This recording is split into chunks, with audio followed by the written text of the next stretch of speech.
오늘 24장, 창세기 24장 1절에서 9절 성도와 하나님의 말씀 이런 제목으로 함께 은혜를 나눕니다. 오늘 제목이 The wife for my son Isaac 이렇게 4절에 이렇게 말씀하고 있죠. 4절에 보니까는 내 고향 내 족속에 일로 가서 내 아들 이삭을 위하여 아내를 택하라. 내 아들 이삭을 위하여 아내를 택하라 이렇게 말씀합니다. 우리가 인생을 살아가면서 이런 그 만남, 아주 귀한 만남도 있고 그렇지 못한 만남도 있는데 이삭이 아내를 아주 잘 선택하는 그런 과정, 오죽하면 그 맹세를 시키죠. 맹세를 시킬 정도로 종을 시킵니다. 24장 아브라함이 나이가 많아 늙었고 야곱께서 그에게 범사에 복을 주셨어요. 아브라함이 자기 집 모든 소유를 맡은 늙은 종에게 이르되 청하건대 내 허벅지 밑에 내 손을 넣으라. 내가 너희 하늘의 하나님 땅의 하나님이신 야훼를 가리켜 맹세하게 하노니 너는 내가 거주하는 이 집안 가나안 족속의 딸 중에서 내 아들을 위하여 아내를 택하지 말고 내 고향 내 족속에게로 가서 내 아들 이삭을 위하여 아내를 택하라. 오늘 제목이죠. 이삭을 위하여 아내를 택하라. 종이 이르되 여자가 나를 따라 이 땅으로 오려고 하지 아니하거든 내가 주인의 아들을 주인이 나오신 땅으로 인도하여 돌아가리까 하고 묻습니다. 아브라함이 그에게 이르되 내 아들을 그리로 데리고 돌아가지 아니하도록 해라. 하늘의 하나님 야훼께서 나를 내 아버지의 집과 내 고향 땅에서 떠나게 하시고 내게 말씀하시며 내게 맹세하여 이르시기를 이 땅을 내 씨에게 주리라 하셨으니 그가 이 사절을 너보다 앞서 보내실지라 내가 거기서 내 아들을 위하여 아내를 택할지라. 하나님이 이렇게 하셨으니까 그렇게 하지 말라고 딱 얘기하죠. 8절에 만일 여자가 너를 따라오려고 하지 아니하면 나의 이 맹세가 너와 상관이 없나니 오직 내 아들을 데리고 그리로 가지 말지니라. 그 종이 이에 그의 주인 아브라함의 허벅지 아래에 손을 넣고 이 일에 대하여 그에게 맹세하였더라. 이렇게 9절까지 내용 가지고 우리 함께 은혜를 나눠봅니다. 우리는 영혼을 담고 있는 육체의 건강 잘 돌봐야 돼요. 여러분들 요즘에는 그 생각들이 많이 길어지고 의학이 발달돼가지고 그죠?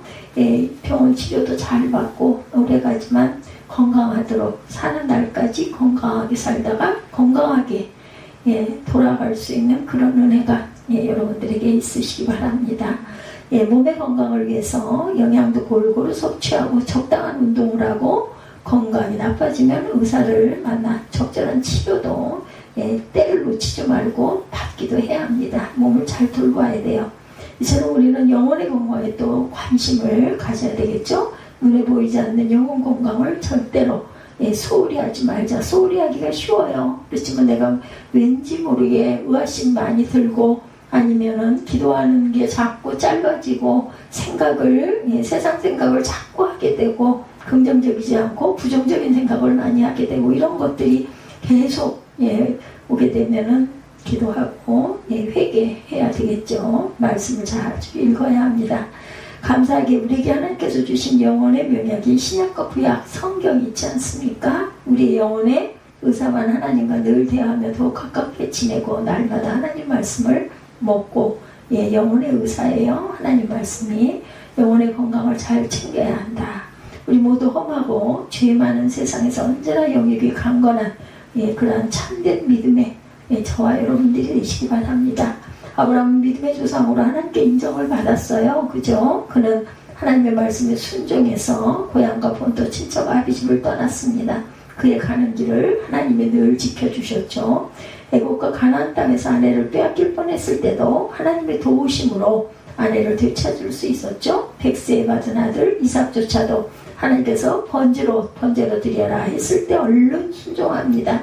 하나님께서 분명히 건져주실 것을 믿은 거죠. 모리아산에서 이삭에게 칼을 내려치르는 순간 하나님께서 아브라함을 부르셨고 아브라함의 신앙을 인정하시죠. 내가 내 아들 내 독자를 아끼지 아니하였은즉 내가 이제 내가 하나님을 경외하는 줄 내가 아노라 이렇게 말씀을 하십니다.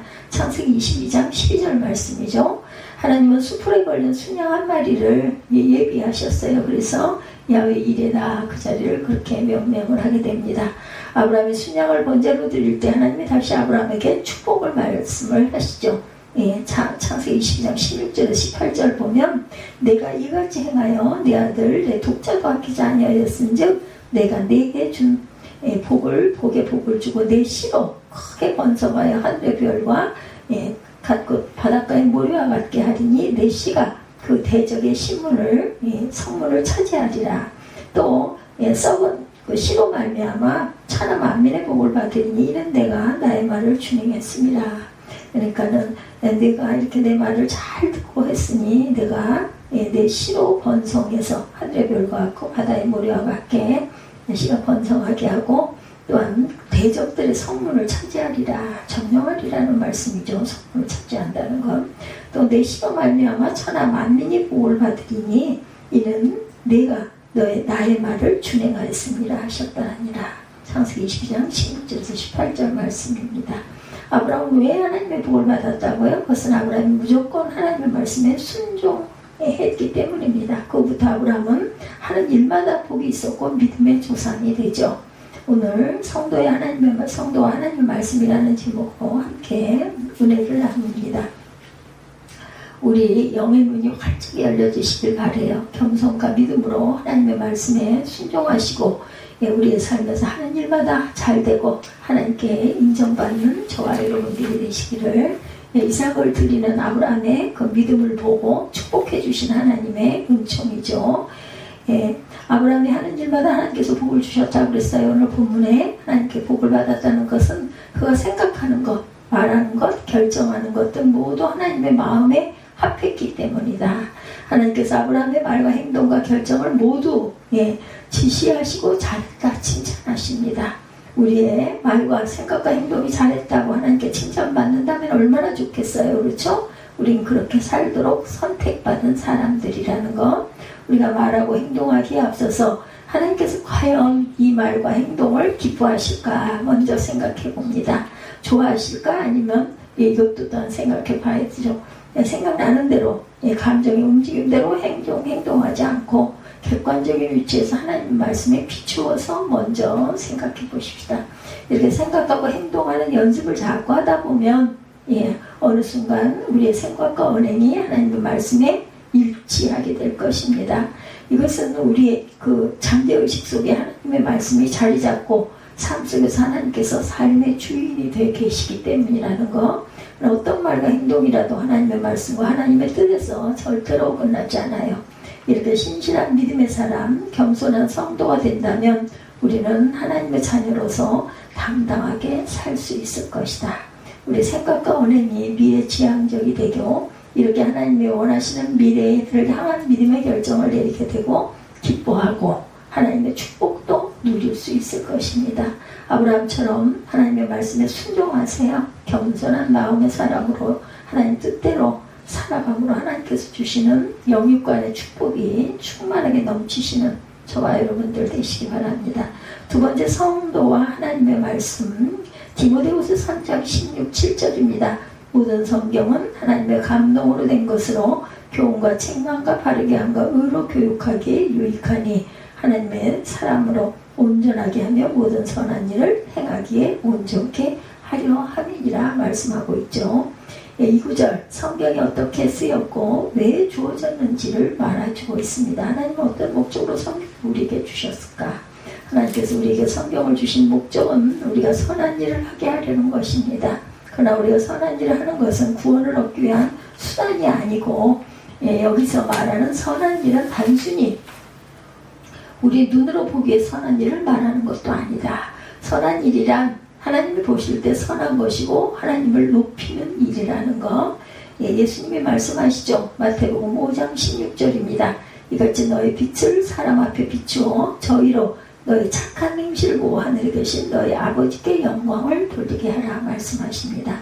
성경의 목적은 우리가 선한 일을 통해 하나님께 영광을 돌리도록 준비시키는 것이라는 것. 근데 우리가 이런 일을 할 수 있도록 준비되기 위해서 먼저 잘 알아야 되겠죠? 유능이라는 말, 성숙한, 성장한이라는 말과 같은 의미. 그러니까 이렇게 하나님께서 주신 그 뜻대로 우리가 준비하고 가기 위해서는 말씀에도 유능한 사람들이 되어야 된다. 성숙한 사람, 성장한 사람들이 되어야 된다. 그래서 신학을 공부하는 거죠.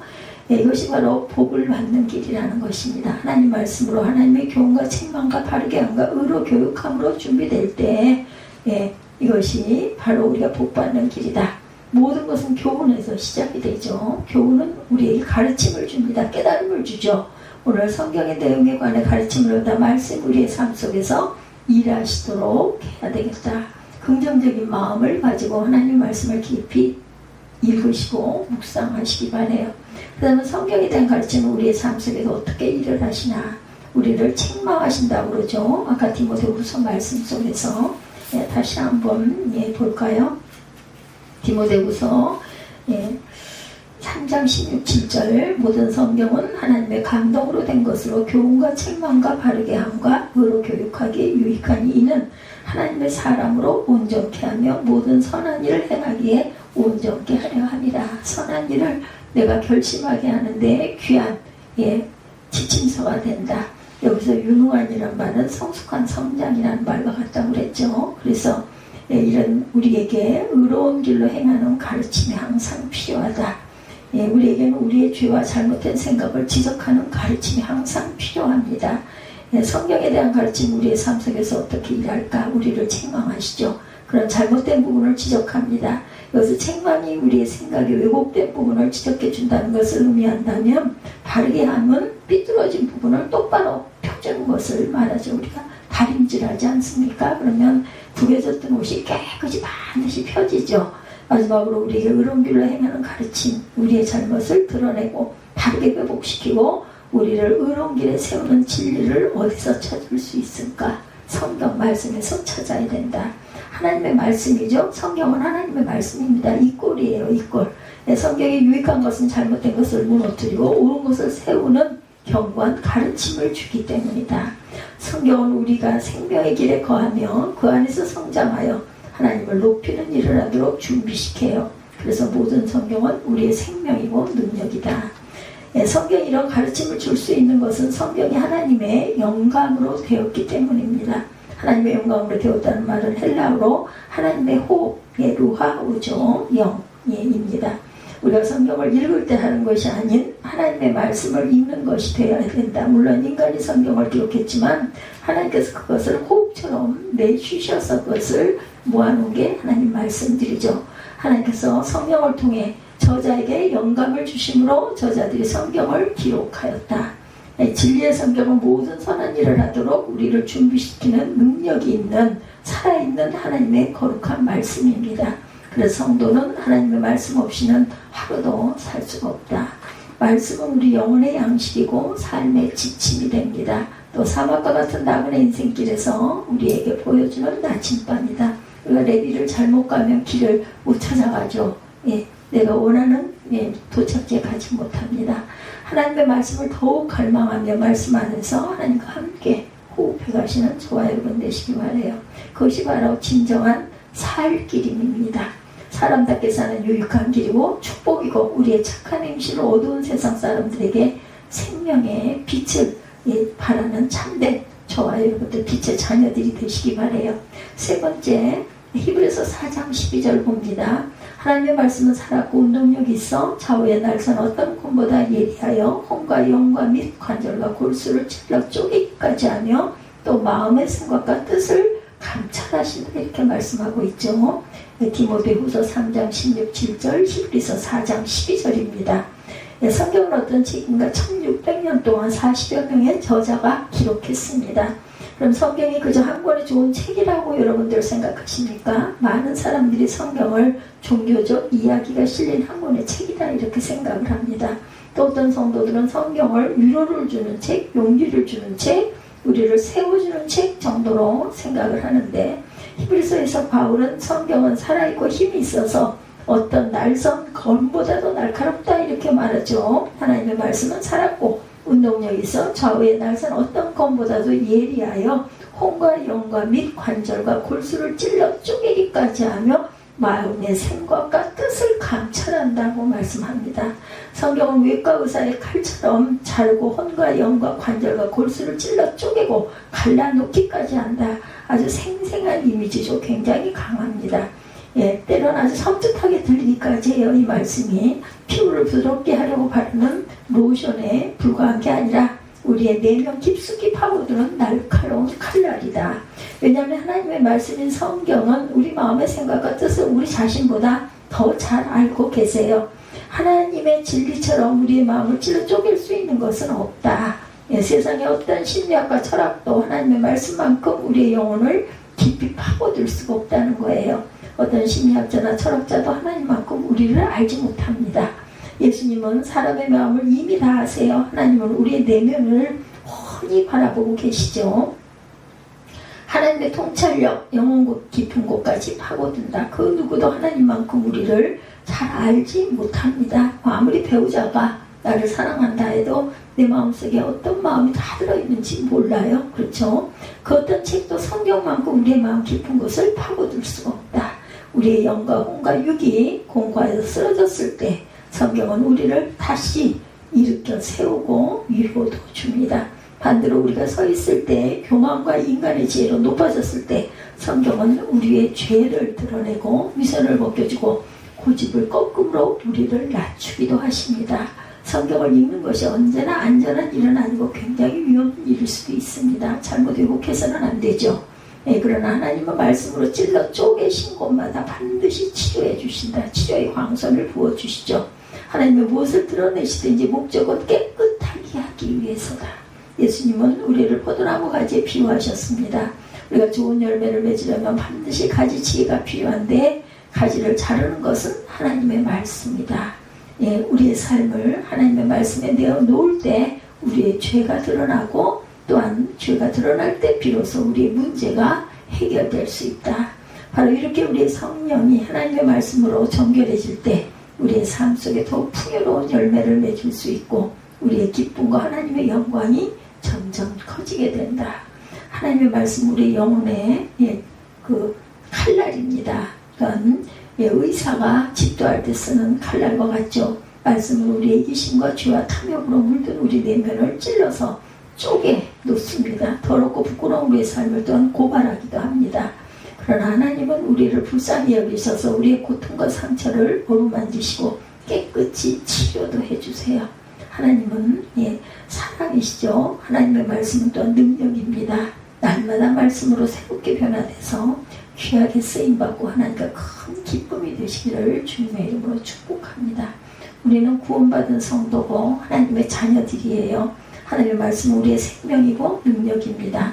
성도는 하나님의 말씀대로 살아야 되고 날마다 영혼의 양식만 말씀을 양식인 말씀을 먹고 마시면서 살아가십시다. 언제나 영육이 강건하시기 바래요. 말씀으로 충만할 때 우리는 영적 그 전쟁에서 승리하고 권세 있게 살아가게 된다는 것, 하나님의 뜻에 또한 순종할 수도 있다는 것, 아브라함처럼 하나님께 너는 내 친구다. 내가 이제 비로소 내가 알았다. 이렇게 말씀하죠. 이렇게 인정받고 하는 일마다 잘되고 존귀하게 쓰임받는 복된 저와 여러분들이 되시기를 주님의 이름으로 축복합니다. 오늘 창세기 24장 1절에서 9절 성도와 하나님의 말씀 이런 제목